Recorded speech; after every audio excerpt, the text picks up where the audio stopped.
அண்மை செய்தியினை தற்பொழுது பார்க்கலாம். நெல்லை மாவட்டத்தில் சுட்டரித்த வெயிலுக்கு மத்தியில் பலத்த காற்றுடன் பெய்த மழை. விவரங்களோடு இணைக்கிறார் செய்தியாளர் வனராசங்கர். வனராசங்கர், வணக்கம். விவரங்களை வழங்கலாம். நிகிதா, வணக்கம். நிச்சயமாக திருநெல்வேலியிலும் கொட்டி தீர்த்த கோடை மழை. வெப்பம் தணிந்ததால் மக்கள் பெருமகிழ்ச்சி அடைந்திருக்கின்றனர்.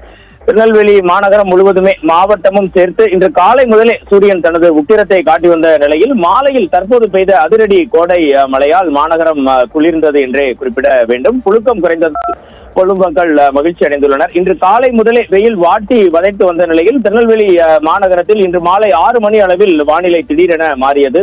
கருமேகங்கள் சூழ்ந்து இடி மின்னலுடன் கூடிய கனமழை காற்றுடன் பெய்ய தொடங்கியது. திருநெல்வேலி சந்திப்பில் உள்ள ரயில் நிலையம், சிந்து பூந்துரை, திருநெல்வேலி டவுன், வண்ணாரப்பேட்டை, மாவட்ட ஆட்சியர் அலுவலகம் அமைந்துள்ள கொக்கிரகுளம் ஆகிய பகுதிகளில் நல்ல மழை பெய்தது. திடீரென பெய்த இந்த மழையினால் கோடை வெப்பம் தணிந்து குளிர்ச்சியான சூழல் நிலவுவதால் பொதுமக்கள் பெரும் மகிழ்ச்சி அடைந்தனர். இருப்பினும் திருநெல்வேலி சந்திப்பு போன்ற தாழ்வான பகுதிகளில் மழைநீர் சாலைகளில் பெருக்கெடுத்து ஓடியதால் வாகன ஓட்டிகளும் பொதுமக்களும் சற்று சிரமத்திற்கு உள்ளாகினர். நீண்ட நாட்களுக்கு பிறகு பெய்த இந்த பலத்த கோடை மழையினால் நெல்லை மாநகர மக்கள் மகிழ்ச்சி அடைந்திருக்கின்றனர். இருப்பினும் பாளையங்கோட்டை மற்றும் மகாராஜா நகர் பகுதிகளில் இந்த மழை பெய்யவில்லை.